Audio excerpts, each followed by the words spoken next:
అనుకుంటున్నావు లైఫ్లో అంటే ఆ అబ్బాయి ఏమి సమాధానం చెప్పడు.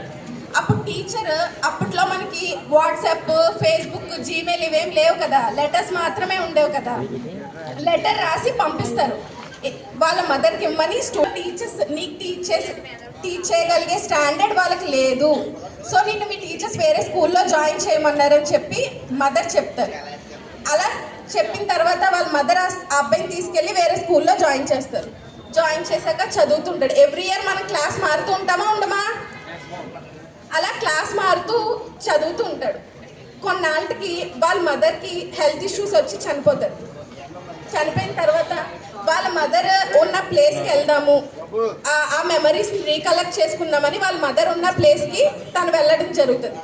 అప్పుడు వాళ్ళ మదర్ బ్యాగ్లో కొన్ని డైరీస్, కొన్ని లెటర్స్ చూస్తాడు. దానిలో ఒక లెటర్ ఉంటుంది. ఏమని, చిన్నప్పుడు వాళ్ళ టీచర్ వాళ్ళ మదర్కి లెటర్ రాశారు కదా, ఆ లెటర్ పైన టైటిల్ చూడగానే నా టీచర్ రాసిన లెటర్ కదా అని చాలా హ్యాపీనెస్తో ఓపెన్ చేసి చదువుతాడు. ఆ లెటర్లో ఇలా ఉందంట: మీ అబ్బాయి చాలా తెలివి తక్కువ వాడు, చదువుకు అసలు పనికిరాడు, దయచేసి మీ అబ్బాయిని రేపటి నుంచి స్కూల్కి పంపించొద్దు అని చెప్పి ఆ టీచర్ రాయడం జరుగుతుంది. కానీ వాళ్ళ మదర్ ఆ లెటర్లో ఉన్నది చెప్పారా, వేరేగా చెప్పారా? మన పేరెంట్స్ మనల్ని తిడుతూ ఉంటారు, కానీ బయట వాళ్ళకి చెప్పే ముందు మనల్ని తిడుతూ చెప్తారా మన గురించి? మా అబ్బాయి బాగా చదువుతాడు, మా అమ్మాయి బాగా చదువుతుంది అని చెప్తారా? ఆ లెటర్ ఓపెన్ చేసి చదివాక ఆ అబ్బాయి చాలా ఎక్కువగా ఏడుస్తాడంట.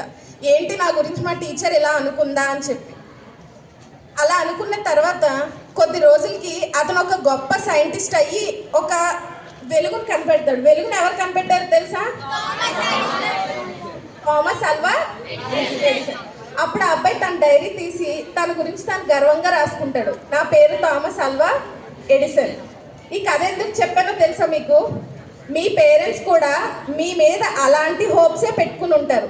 కాబట్టి మీరు అందరూ ఎలా చదవాలి? చదువుని ఇష్టపడి చదవాలా, కష్టపడి చదవాలా?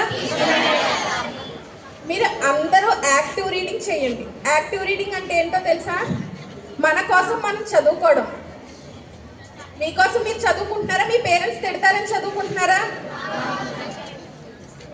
మీ అందరూ మంచి మార్క్స్ తెచ్చుకుందాం అనుకుంటున్నారా ఎగ్జామ్స్లో? ఇలా మంచి మార్క్స్ తెచ్చుకోవాలి అంటే మనందరూ సూర్యుడి కన్నా ముందే నిద్ర లేచి సూర్యుడిని నిద్ర లేపాలి. అర్థమైందా? మనం సూర్యుడిని టచ్ చేయలేం కదా మేడం, ఎలా నిద్ర లేపాలని మీకు డౌట్ వస్తుందేమో. సూర్యుడు రాకముందు ఎవరైతే నిద్ర లేచి చదువుతారో వాళ్ళకి చాలా మంచి మార్క్స్ అనేవి వస్తాయి. మీరు గమనించారో లేదో, టాపర్స్ సీక్రెట్ ఆఫ్ సక్సెస్లో ఇది మెయిన్. ఎర్లీ మార్నింగ్ వాళ్ళు నిద్ర లేచి సూర్యుడిని నిద్ర లేపుతారనమాట. అందుకనే వాళ్ళు టాపర్స్ లిస్ట్లో ఉంటారు. చాలా మంది ఉదయాన్నే లెగుద్దాం అనుకుంటారు కానీ లేవలేరు, అవునా కదా? ఎంతమందికి ఉంది ఈ ప్రాబ్లమ్?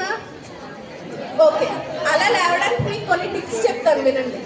మీరు అలారం సెట్ చేసుకుంటారు కదా, ఆ సెట్ చేసుకున్న అలారం మీ బెడ్ దగ్గర పెట్టొద్దు, హాల్ దగ్గర పెట్టుకోండి.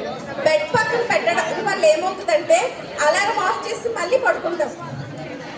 అదే హాల్లోకి వెళ్ళి ఆఫ్ చేయాలనుకోండి, కొంచెం సేపటికి ఏమవుతుంది, వెళ్ళి ఆఫ్ చేసేలోపు మీ స్లీప్ కొంచెం తగ్గుతుంది, అవునా? తర్వాత గ్లాస్ ఆఫ్ వాటర్ తాగండి. ఏం తాగాలి? అప్పుడు నిద్ర తగ్గుతుందా లేదా? ఆఫ్టర్ దాట్ మీ టైం టేబుల్ని రాసుకోండి. ఈరోజు నేను మార్నింగ్ టు ఈవినింగ్ వరకు ఏం చేయాలి? చాలా మందికి ఒక టఫ్ సబ్జెక్ట్ ఉంటుంది, అవునా? అది ఎర్లీ మార్నింగ్ చదవడం నేర్చుకోండి, ఎందుకంటే మీ బ్రెయిన్ చాలా ప్లెజెంట్గా, పీస్ఫుల్గా ఉంటుంది, అవునా కదా?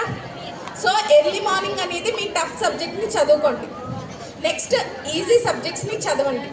ఇప్పుడు ఎగ్జామ్స్ దగ్గరకు వచ్చేసాయి కాబట్టి 15 days 15 hours ఫార్ములా మనం ఫాలో అవ్వాలి. అంటే ఎన్ని డేస్ ఉంది ఇంకా మన ఎగ్జామ్కి? 15 days. 15 days ఇప్పటి వరకు మీరు ఏం చదవకపోయినా ఈ 15 days చదివినా పాస్ అవుతారు. ఎలా అంటే 15 days 15 hours అంటే డైలీ 15 hours మీరు చదవాలి, ఓకేనా? ఆ చదవడం కూడా ఎవరి కోసమో చదవకండి, మీకోసం మీరు చదువుకోండి. ఇప్పుడు నేను రెయిన్బో టెక్నిక్ చెప్పాను కదా, అది ఫాలో అయితే బెస్ట్ రిజల్ట్ వస్తుందా రాదా? చేస్తాను. ఇప్పుడు అందరూ కళ్ళు మూసుకోండి. మంకీ మీ కళ్ళలోకి రాకూడదు, కోతి మీ కళ్ళలోకి రాకూడదు. Once close your eyes.